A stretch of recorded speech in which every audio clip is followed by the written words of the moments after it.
Mister Tukul sebelumnya.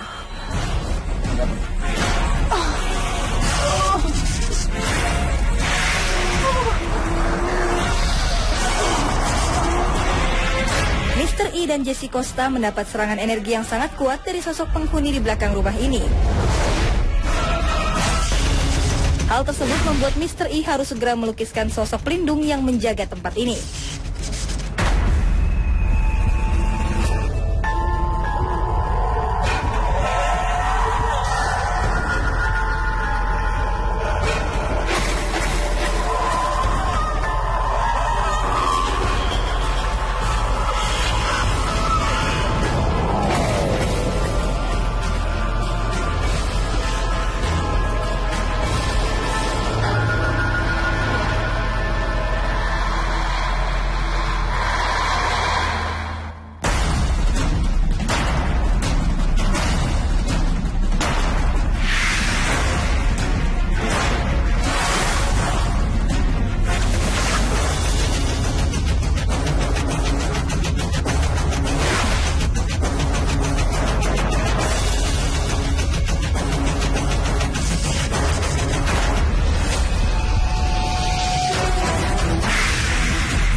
Tadi kita sama keliling-keliling di luar sana, Mas Teguh, melihat energi-energi yang negatif. Memang di luar banyak negatif. Cuma yang di luar tuh nggak bisa masuk ke sini karena ke sini ini energinya positif. Pasti. Ini lukisan apa aja nih? Emban ya? Iya, ini emban yang sering di sini, yang sering membantu tuan rumah gitu. Cantik-cantik. Persis. Yang Mbak Rida lihat yang mana ini? Ini, Mas. Ini ya? Yes. Luar biasa sekali. Ini mungkin salah satunya, tapi ada beberapa lagi. Dan saya lihat sih ini auranya membawa pengaruh positif yang benar-benar kelihatan. Untuk Ibu Yeti, mohon maaf, pesan apa yang disampaikan ke pemirsa Mister Tukul Jalan di seluruh alam semesta yang indah ini? Monggo. Saya mengharapkan semua orang itu bekerja dengan jujur, sebaik-baiknya. Jangan hanya 100%, tapi berikan dedikasi 150% kalau bisa. Dengan jujur dan baik, saya rasa kita akan baik-baik saja semuanya. Indonesia akan luar biasa. Wah, sangat setuju sekali ya. Nah, pemirsa Mister Tukul Jalan-Jalan, kami harap dari tim Mister Tukul Jalan-Jalan ini, tempat ini bisa dikelola dengan baik, dibersihkan, dirawat, untuk jadikan cagar budaya yang dilindungi oleh pemerintah. Nah, pemirsa Mister Tukul Jalan-Jalan dimanapun Anda berada, saya akan mengunjungi tempat-tempat yang di sekitar Banyumas ini, ya, tempat-tempat yang mempunyai mitos-mitos atau misteri-misteri atau sejarah juga atau mungkin budaya-budaya. Ikuti terus Mister Tukul Jalan-Jalan.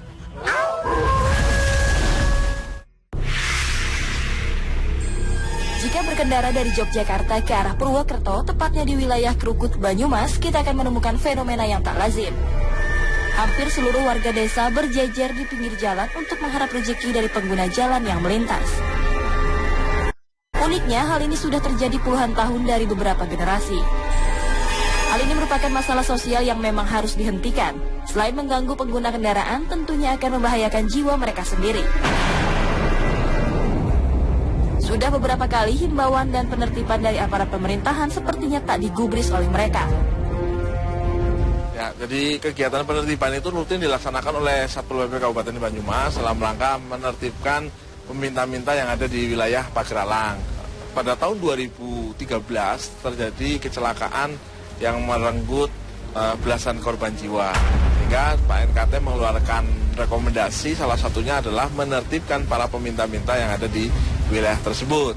Kita tertibkan, kita bawa ke kantor, kemudian kita bina. Nah, tetapi memang kita sangat sulit sekali seperti yang sudah-sudah untuk menertibkan mereka. Mereka mereka akan kembali lagi ke lokasi. Hingga tragedi pun terjadi di tahun 2013. Beberapa orang dari peminta-minta ini meninggal di tempat oleh sebuah kecelakaan tragis. Kecelakaan tersebut melibatkan sebuah bus dan 4 kendaraan bermotor.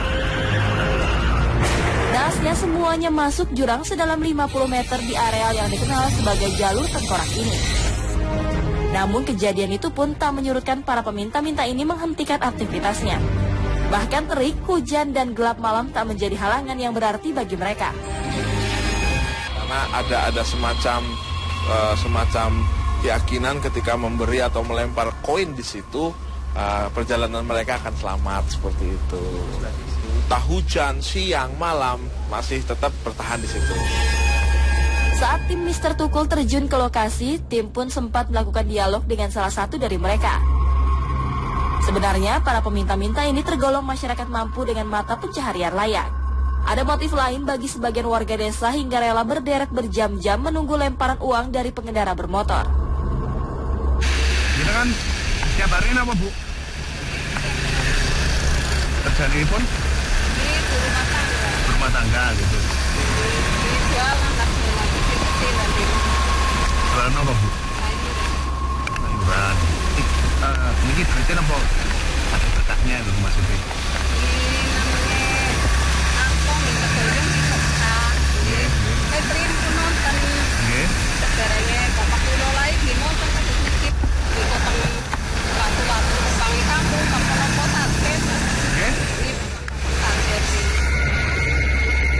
Ternyata kebiasaan ini bermuara dari sebuah mitos yang telah ada sejak lama. Banyak pengendara yang melintas percaya mereka akan mendapatkan keselamatan jika menyisihkan sebagian uang mereka dan melemparkannya ke jalan. Sebaliknya, warga pun meyakini mereka akan mendapatkan berkah besar dengan kewajiban mendoakan keselamatan pengendara. Fenomena ini semakin mengusik rasa penasaran tim Mr. Tukul untuk melakukan penelusuran. Sejatinya, dari mana sumber mitos yang telah turun-temurun diyakini selama puluhan tahun ini? Temukan jawabannya di Mr. Tukul Jalan-Jalan.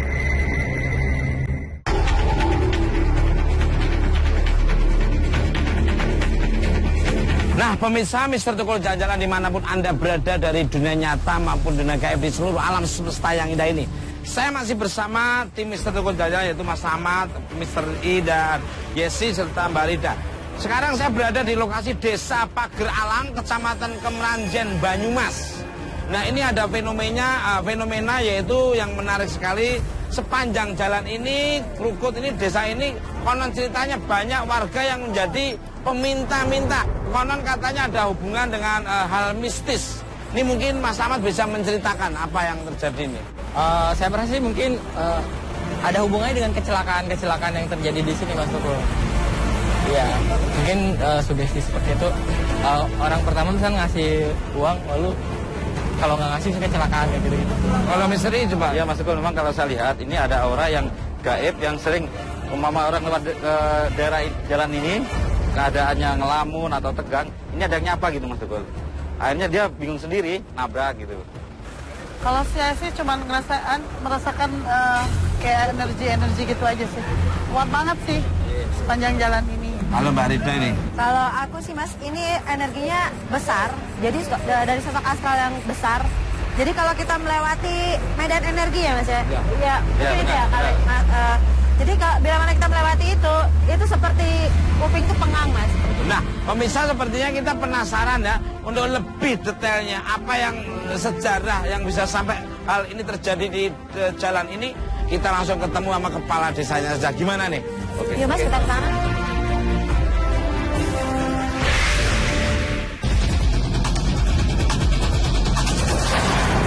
Maaf, ini dengan Pak Lurah, namanya siapa? Pak Jumanto, Pak. Pak Jumanto, ini adalah kepala desa ya Pak ya? Di sini ya, gimana nih Pak ceritanya, apa bener nih tadi ceritanya kok di sini banyak, konon ceritanya ada para pengemis yang ada hubungan dengan mistis itu seperti apa tuh Pak? Jadi begini Mas Tukul, dulu sebelum banyak kendaraan, sebelum banyak mobil itu kan pedagang itu kalau mau berdagang itu jalan kaki. Dan di situ siapapun yang lewat pedagang tersebut itu selalu menaruh dagangannya.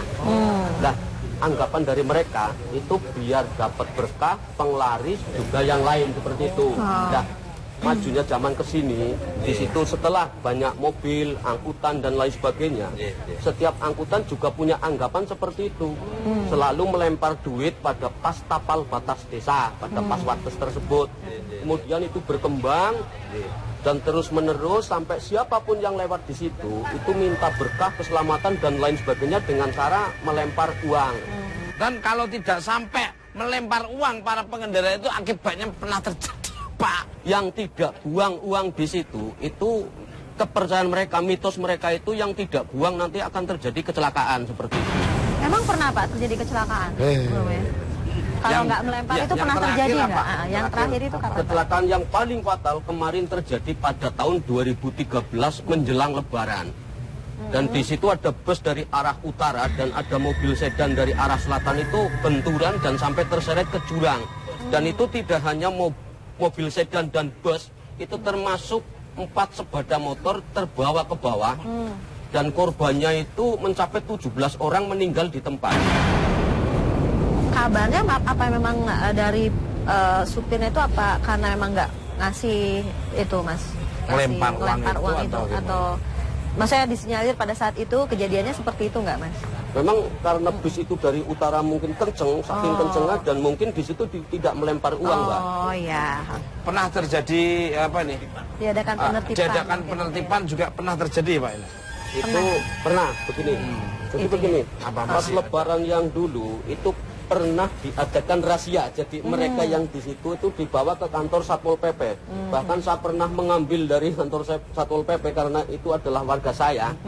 Namun setelah kami bawa balik itu besok harinya kembali lagi ke situ. Mungkin pengenalannya kan berbeda pandangannya. Kalau saya lihat gini Mas Tukul ya, memang ada sosok Mas Tukul ya. Nah, terus ada seorang pengendara lewat di situ kecelakaan meninggal. Nah, setelah meninggal keluarganya ini punya niatan mungkin ini ada yang ganggu, akhirnya dikasih sedekah di daerah pohon itu Mas Tukul ya, kasih duit. Dia lewat, alhamdulillah sampai saat itu dia nggak pernah kecelakaan. Hanya memberitahukan pada orang lain kalau lewat situ ngasih melempar duit gitu. Padahal kalau mama kita gak ngelempar, insya Allah gak apa-apa. Ada yang pernah lihat itu bentuknya kulitnya seperti babi dan tangannya itu sampai sama dengan kaki panjang.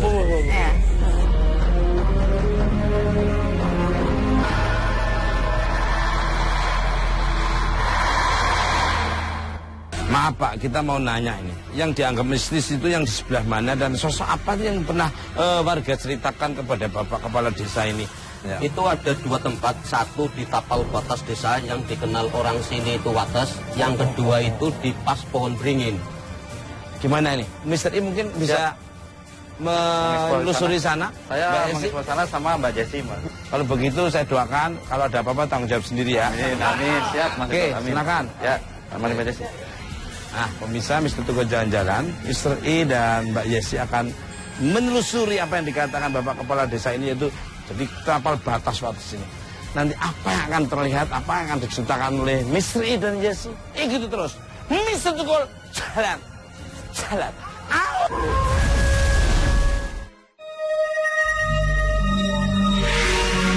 Penelusuran pun dilanjutkan. Ada 2 objek mistis yang harus ditelisik keberadaannya.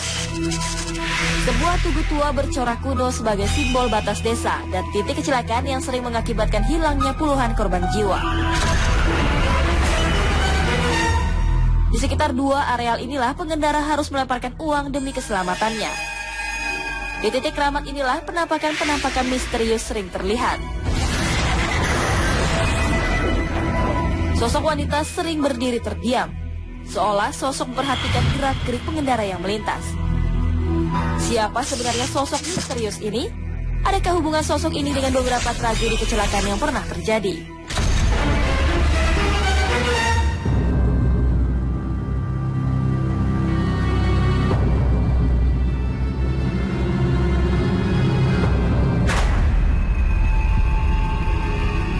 Kecelakaannya itu terjadi di mana nih Pak Kades? Di sana Mas Tukul. Waktu Lebaran 2013 sampaikan tadi itu sedan dari sana Mas Tukul. Bisnya dari sana. Nah, itu kenceng dari sana karena saking kenceng habis itu, maka langsung bertabrakan dan itu terseret sedannya sampai masuk ke jurang sana Mas Tukul. Ini ya? Ini. Oh, oke. Dan itu juga enggak sedan tok, ada sepeda motornya 4 dan itu fatal semua. Itu tewas di tempat ya Pak? Waktu itu kejadiannya jam berapa? Siang, malam, hari apa? Waktu itu kalau tidak salah hari Kamis jamnya itu jam 2 siang, Mas. Waduh. Mas Ahmad, apa yang Mas Ahmad lihat dengan kejadian itu? Dari auranya juga udah ini ya, Mas Tukul, agak kurang enak. Dan memang energi dari ketika kita bersugesti bahwa di sini suka kecelakaan kalau kita nggak ngasih uang, itu terekam di otak kita. Betul, jadi kayak kita mendoakan malahan jadinya ya. Jadi pas ketika dia jalan tuh dia selalu saya lupa ngasih nih, jadi lempar dan ke bawah ke situ. Karena pusatnya ke arah bawah situ. Iya, ibaratnya kayak kita manggil negatif datang negatif, manggil positif datang positif ya. Kalau Mbak Rida sendiri apa? Ya, kalau aku sih pada saat kejadian saya merasakan memang energi, ada tercipta medan energi, Mas. Luar biasa gitu kan, dari arah sana. Itu ini besar sekali, Mas. Besar energi. Arahnya dari arah sana, Mas. Saya nggak tahu dulu itu apa ya di situ ya. Entah itu apa tuh? Di sini. Gunung apa ya, Pak ya? Di sana gunung. Memang dulunya ini kan hutan belantara, Mas. Hutan belantara dulunya. Jadi mungkin pas hari Kamis itu puncaknya itu medan energi besar. Nah, dari arah sana mungkin itu si supir udah hilang kontrol, Mas. Karena masuk ke dalam medan energi tadi udah hilang kontrol. Dan dari sini udah nggak kontrol lagi. Sosok apa yang menguasai, apa yang dominan di sini nih, Mas Ahmad? Yang banyaknya sih sosok kaum jin di arah sini, Mas Tukul. Terus di atasnya juga memang kebanyakan hitam ya. Dia berbentuk hitam kayak besar ya? Besar, terus nungguin. Jadi ketika memang ada orang yang bersugesti seperti itu, jadi ketarik langsung. Dia tuh seolah-olah kalau misalnya ini kayak diam di atas mobilnya gitu. Seolah-olah dia tuh kayak, nah gitu selalu kayak mengendalikan. Jadi kalau kita udah masuk ke arah situ, Mas, sudah lupa gitu. Persis benar seperti yang kata Ahmad bilang, kalau aku lihat ini bentuk asalnya tuh luar biasa besar ya, Mas. Karena gabungan energi dari gunung, dari arah sana. Dan itu dia berlipat ganda. Itu jadi kekuatannya pas hari Kamis itu mungkin pas puncaknya itu, Mas. Kita agak kesini aja, karena sepertinya kita harus kesini. Ya, kalau ini saya lebih lihat jenis jin berbentuk hewan. Oh, itu ada sinar tuh, ada sinar. Rinting. Dari sana ada sinar. Iya, saya lihat betul kayak Ahmad, ada sosok bertanduk. Sebenarnya dahulu ini tempat apa nih Pak Kades? Hingga sampai sekarang sangat aura sangat kuat sekali. Enggak Pak? Mungkin di sini dulunya memang banyak sekali makhluk gaib. Jadi menurut cerita itu di sini itu kalau ada orang nyetir tidak konsentrasi itu kadang-kadang terlihat orang nyebrang seperti itu. Bahkan ada warga saya yang pernah melihat bahwa di sebelah sana itu ada yang nyebrang manusia tanpa kepala, Mas Tukul. Biasanya terjadi hal itu tuh siang hari apa malam hari itu ya? Biasanya kalau penampakan itu tidak tahu waktu, kadang siang, kadang malam. Saya sangat setuju, Zang. Ya karena nggak ada perbedaan waktu, Mas, kalau ada di dunia. Ya karena sugesti itu, Mas Tukul. Jadi dia itu kan mengendalikan bebas, jadi kayak seperti ngasih dari teman-temannya kan banyak betul. Jadi seolah kamu bisa jadi aku jalan situ, jadi kamu Ya, yang pernah lihat itu bentuknya kulitnya seperti babi dan tangannya itu sampai sama dengan kaki panjangnya. Ini aku kalau melihat sana mesti langsung seret merindingnya apa itu? Karena ini kumpulan Mas. Iya, ngumpul di situ di belakang. Lihat sana itu langsung seret. Ya, Mbak Rida, ini flashbacknya seperti apa nih dunia? Nah, betul kata Pak Lurah tadi, ini kalau saya lihat ini hutan belantara, Mas. Padat dan jalur dari pohon per pohonnya itu padat. Iya. Jadi benar-benar hutan belantara gitu, hutan rimba. Nah, jadi sebelumnya tuh sudah didominasi sama makhluk-makhluk gaib memang, Mas. Jadi begitu ini dibuka ya Pak ya, dibuka biasa kalau misalnya makhluk-makhluk gaib itu kan suka minta tumbal atau karena daerahnya dipangkas gitu, Mas. Kalau aku sih melihatnya seperti itu gitu. Jadi dia mau nggak mau seperti ya contohnya lah, Mas, kayak binatang aja nih, Mas, ya. Kalau hutan dibuka gitu kan dia bisa bisa masuk ke daerah warga. Ini sama logikanya seperti itu, Mas. Salah satu makhluknya. Sebagai juragan lah ya.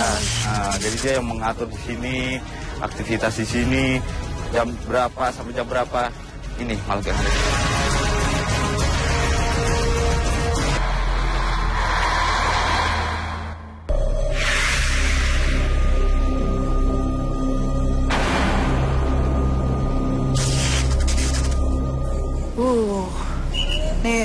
rasanya udah kayak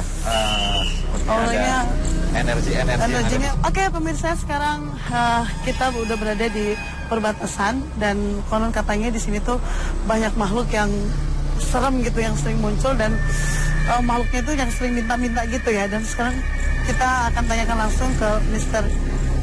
E, gimana? Ya, memang kalau saya lihat gini Mbak Des ya, di sini memang ada sosok yang sering kadang nyebrang, kadang balik lagi, kadang manggil orang yang lewat di sini. Ini kalau saya lihat sosoknya itu sosok perempuan. Sosok perempuan. Sosok perempuan yang ada di sini. Dan itu setiap hari itu selalu ada gitu? Enggak, sebenarnya bukan. Kalau memang tempatnya itu setiap hari ada, cuma kalau penampakannya itu enggak setiap hari. Enggak setiap hari?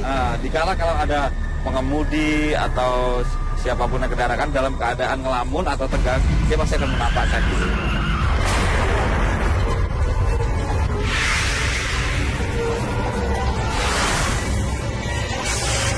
Ya, gini Mbak Jess ya, yang saya bilang tadi itu memang orang mengatakan di sini angker gitu. Cuma yang saya lihat kan ada cuma satu sosok di sini. Iya. Yang lainnya dari sosok yang dari sana. Sebenarnya sih yang lebih kuat lagi sosok itu yang dari sana. Oh, ada lagi? Ada lagi. Itu sosok-sosok yang dari sana itu lebih banyak aktivitasnya. Oh, gitu. Jadi, kalau gitu gimana kalau kita lihat ke sana? Kita lebih baik ke sana, kita mengeksplor sana biar tahu apa sih keangkeran yang ada di sana gitu. Oke.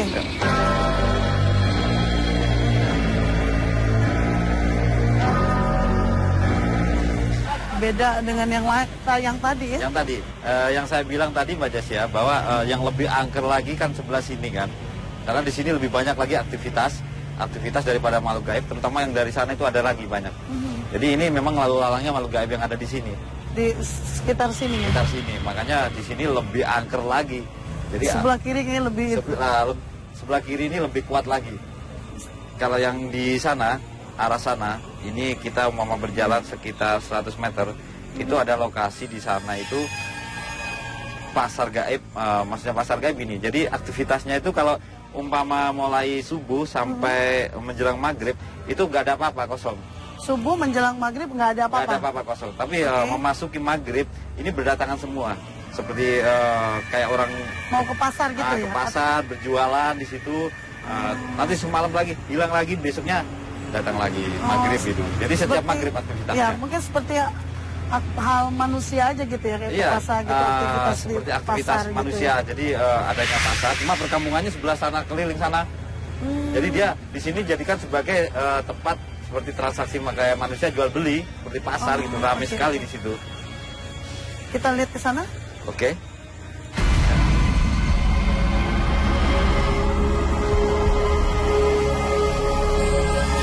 Jadi yang saya bilang tadi di bawah yang ada pasar gaib itu di sini. Lokasinya sebelah kiri ini ya? Jadi radius gitu sampai ke sana itu aktivitas seperti pasar. Dan mereka campur juga ya, ada laki-laki perempuan gitu? Campur, ada laki-laki, ada perempuan, ada anak-anak kecil, ada yang tua gitu. Ini kalau sekarang, keadaan sekarang, ini ada dua makhluk yang sedang melihat ke sini.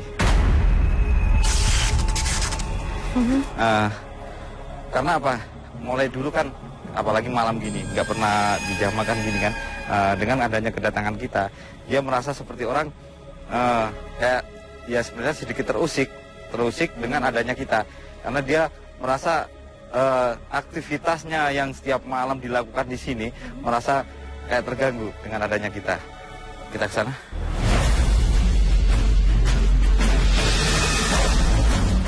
Sini ya? Ya. Mister ini di sini kan? Iya.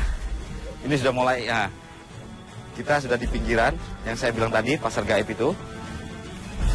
Mungkin Mbak Jessi merasakan aura-aura yang di sini udah mulai beda. Jadi mulai sangat di sini. Dari tadi saya. Iya, ini dari sini mulai kita berbatasan masuk daripada aktivitas makhluk-makhluk gaib yang ada di sini.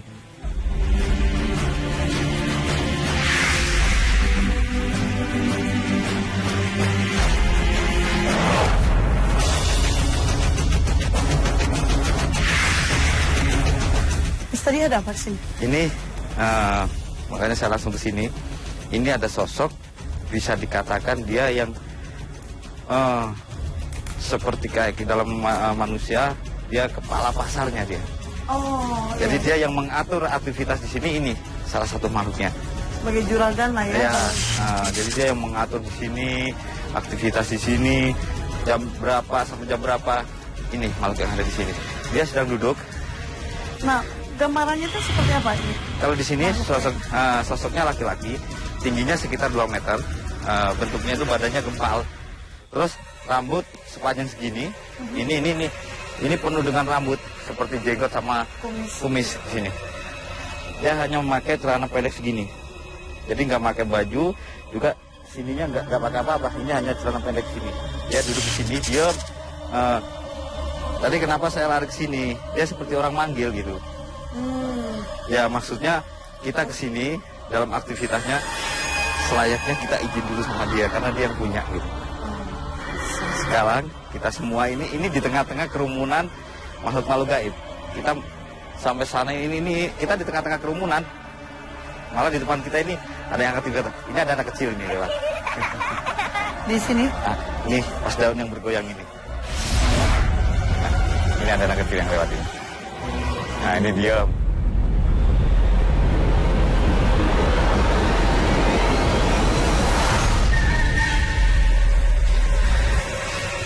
Aku kayak merasa di sini tuh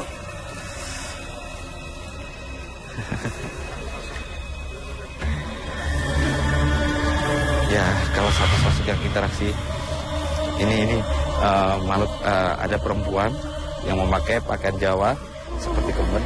Cantik ya dia. Ya, persis di depannya Mbak Desi sini. Ya, dia berdiri. Sebenarnya sih mau komunikasi gitu.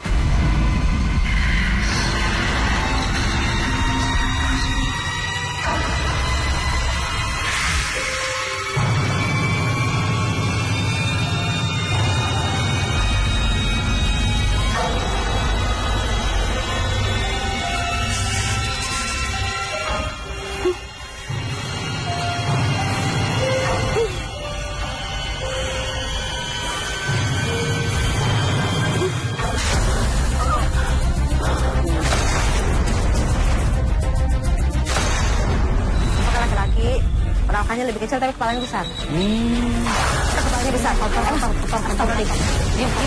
Buang.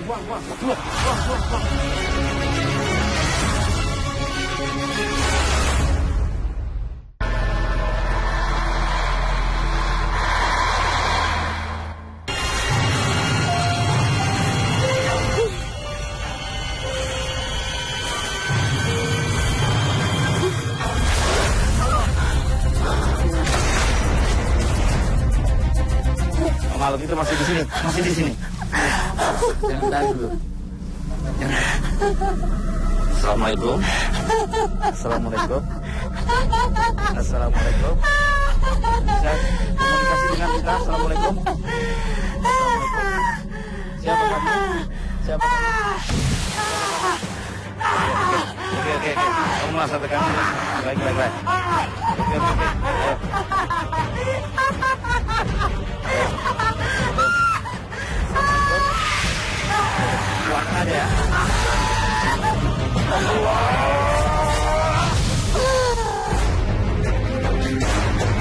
Pemirsa, sosok ini begitu kuat merasuki tubuh Jesse Costa. Ia terus meronta sebagai tanda penolakan akan kehadiran tim Mr. Tukul.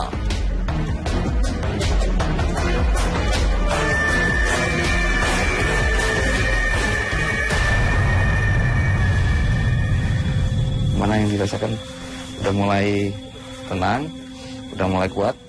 Iya. Tadi yang saya bilang, saya tadi kan lihat perempuan cantik ya, cantik. Dari jauh kan dia mendekat, terus mendekat sampai berdiri di depan saya. Iya. Terus saya tadi sempat pegang dia punya postur tubuh kan, saya pegang. Terus dia makin mendekat, wajahnya itu persis di depan saya. Terus dia kayak marah gitu. Habis itu saya nggak tahu apa terjadi.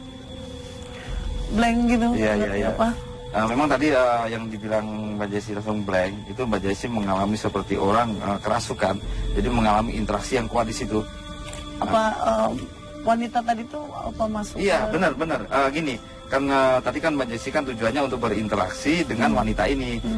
Tujuannya dia kan mulai mendekat masuk ke Mbak Jessi, tujuannya kan untuk berinteraksi sama kita. Jadi menceritakan apapun. Cuma karena kita Majasi mengalami hal yang memang nggak kuat, hanya nggak bisa keluar kata-kata yang untuk diminta keterangan gitu. Oh gitu, pantesan. Jadi misteri makhluk-makhluk yang aktivitas yang di sana itu tadi yang pasar gitu dan banyak makhluk-makhluk itu ada kaitannya dengan jalan yang di sana nggak sih? Kecelakaan. Kalau saya lihat makhluk-makhluk aktivitas yang pasar di sini itu nggak ada hubungannya sama yang di sana. Oh, sama sekali? Sama sekali nggak ada hubungannya. Jadi dia aktivitasnya di sana, memang di jalan raya sana. Kalau yang di sini aktivitasnya di sini juga kembali lagi ke kampungnya masing-masing di sana. Oh, jadi nggak ada hubungannya sama yang di sana. Cuma kadang memang sih kadang aktivitasnya sampai ke sana, cuma balik lagi ke sini. Jadi nggak sampai aktivitas yang mengganggu pengendara-pengendara yang ada di sana. Sama sekali yang mereka yang ada di sini tidak mengganggu sama sekali. Nggak ada hubungannya. Jadi kalau yang kecelakaan itu penyebabnya apa? Penyebabnya gini, kalau saya lihat di sebelah sana itu ada sosok seperti orang gila. Nah, itu sering mondar-mandir di jalan raya itu. Kadang memanggil. Dikala orang pengendara ini lewat ke situ, dan mungkin pikirannya lengah, ngelamun, tidak konsentrasi, dia dikagetkan dengan orang nyebrang. Akhirnya mendadak karena juga tikungan jalannya, makanya ini langsung ketabrakan sama yang ada di sini. Hutan Krukut Banyumas dikenal sebagai wilayah berdaya magis tinggi. Tempat bersarangnya makhluk gaib dengan bermacam-macam rupa. Terbukti dengan adanya pasar gaib yang memiliki aktivitas tinggi. Hutan ini merupakan areal sunyi dengan aktivitas manusia yang minim. Terlebih lagi ada sesosok yang terbentuk oleh residu energi lelaki gila. Sosok ini disinyalir sebagai sosok jahil biang dari rentetan kecelakaan yang terjadi di jalur tengkorak ini. Rambut gimbal dan bertelanjang dada adalah gambaran dari sosok liar tersebut. Penampakannya kadang terlihat berjalan menyusuri sepanjang jalan hutan Krukut. Anehnya, sosok ini memiliki ketertarikan lebih kepada kaum Hawa.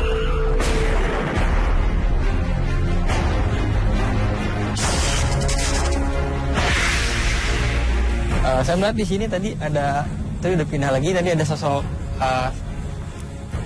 jadi apa sih? Keribau gitu maksudnya apa sih? Bisa mediasi sama Mbak? Komunikasi boleh? Coba silakan.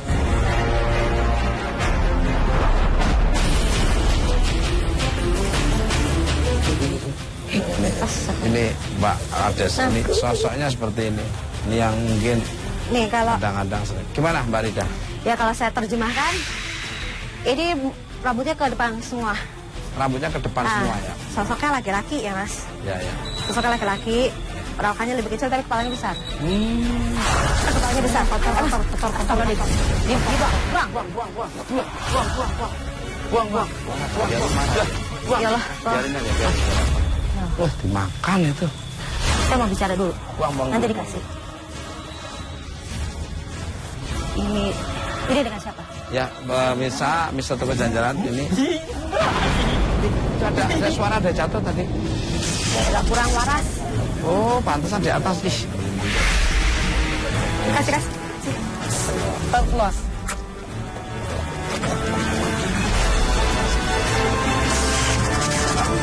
Oke. Ada bawa burung di atas ya? Iya. Kamu tuh sama siapa tadi kesini? Kamu sama siapa kesini? Bisa diajak ngomong nggak yang itu? Siapa itu? Siapa? Bisa diajak ngomong? Hah? Sugina. Kamu kenapa sama Sugina terus? Kamu sengaja mengganggu orang yang lewat sini nggak? Sengaja. Itu yang suruh Sugina.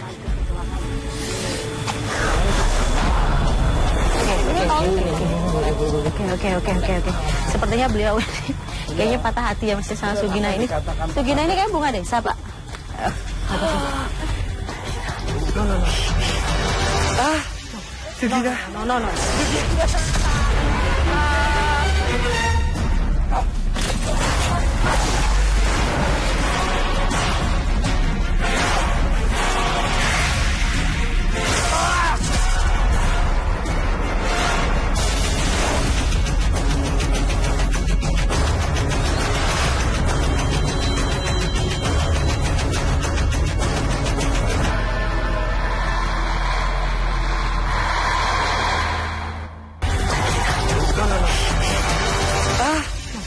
Rida? No.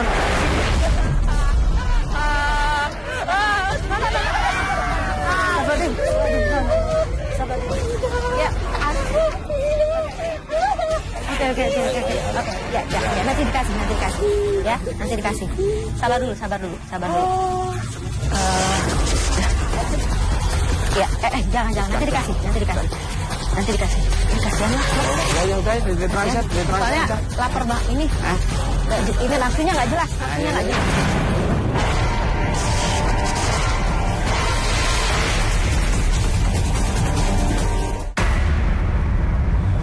Mat. Kalau Mas Ahmad tadi Sugina itu pripun gimana nih Pak Kades? Sugina menurut cerita orang sini yang sudah sepuh-sepuh itu memang dulu cantik sekali Mas.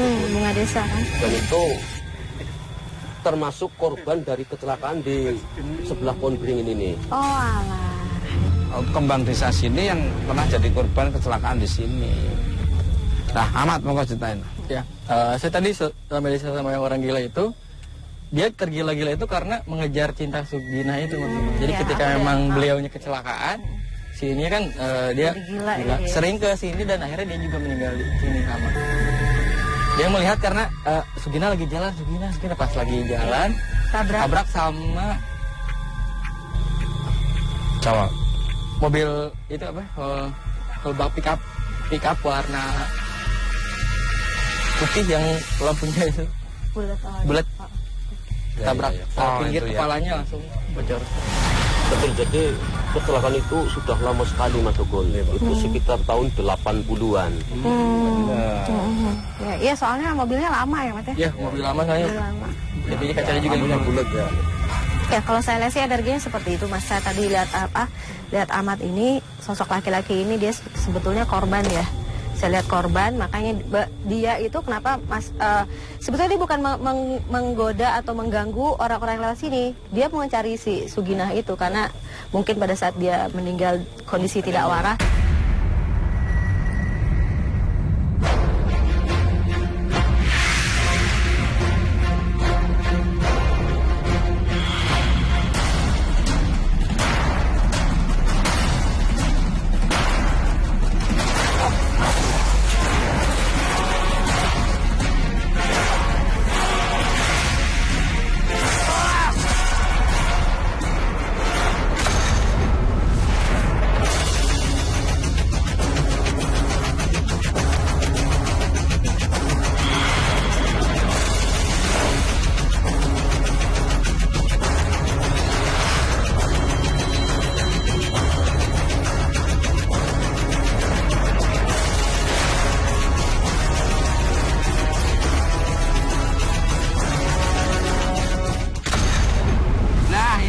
Pemirsa Mister Tukul Jalan-Jalan dimanapun Anda berada, dari dunia nyata maupun dunia gaib di seluruh alam semesta yang indah ini. Nah, mereka tiba-tiba membawa sebuah lukisan dan kita tadi mau menerangkan juga ya tentang kondisi ngefloor di tempat yang berbeda. Sekarang kita tanya, apa saja yang terlihat di Beringin dan di Tapal Batas? Kalau di Tapal Batas Mas Tukul ya, saya melihat sosok perempuan memakai seperti kemben itu Mas Tukul. Nah, dia sering mondar-mandir nyebrang sana sini gitu. Sugina itu mungkin. Sugina ya. Terus kalau yang di Beringin itu saya melihat sosok orang gila yang meninggal di situ. Ada korelasinya ternyata. Dan alhamdulillah ini yang didapatkan. Kalau Mbak Yesi sendiri? Kalau saya tadi perempuan, terus dia mendekat, terus sepertinya dia pengen komunikasi dengan saya. Terus saya berusaha diam kan, dia mendekat sampai di depan saya. Tiba-tiba langsung di depan muka saya itu langsung kayak marah gitu. Seperti ini, saya tadi melihat sosok penampakan itu seperti burung, tapi wujud aslinya mungkin dia menampakkan seperti itu, tapi wujud aslinya perempuan itu bukan sih. Iya, benar. Seperti burung ini wujud aslinya itu sebenarnya perempuan. Perempuan kan? Juga dia kadang berbentuk lagi berbeda, berbentuk seperti selendang.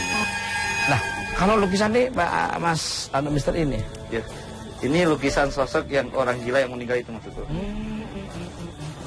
Yang sering kadang ada pengendara lewat yang keadaannya melamun atau apa, dia sering manggil atau nyebrang gitu maksudku.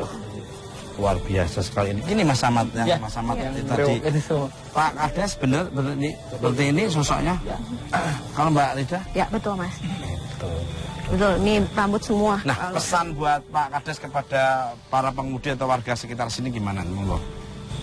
Jadi begini Mas Tukul, untuk kepada para pengemudi itu kita itu jangan terlalu percaya tentang hal tersebut. Jadi kalau lewat itu jangan selalu membuang uang. Jadi kami dari pemerintahan, baik desa, kecamatan dan seterusnya itu sudah berupaya, dan di situ ada dua permasalahan sebenarnya yang harus kita selesaikan.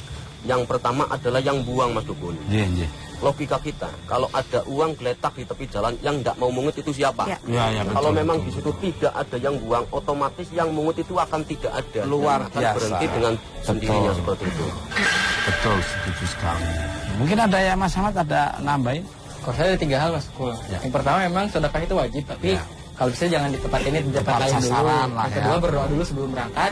Yang ketiga hilangkan sugesti kalau kecelakaan kayak gitu. Jadi kalau kita mau positif, insya Allah selamat sampai tujuan. Kalau Mbak Rita. Betul Mas, tadi itu saya cuma menambahkan aja Mas. Jadi kalau misalnya kita tetap ajak atau aware dan awas, tetap ingat sama yang di atas, mungkin kejadian-kejadian seperti itu tidak akan terjadi.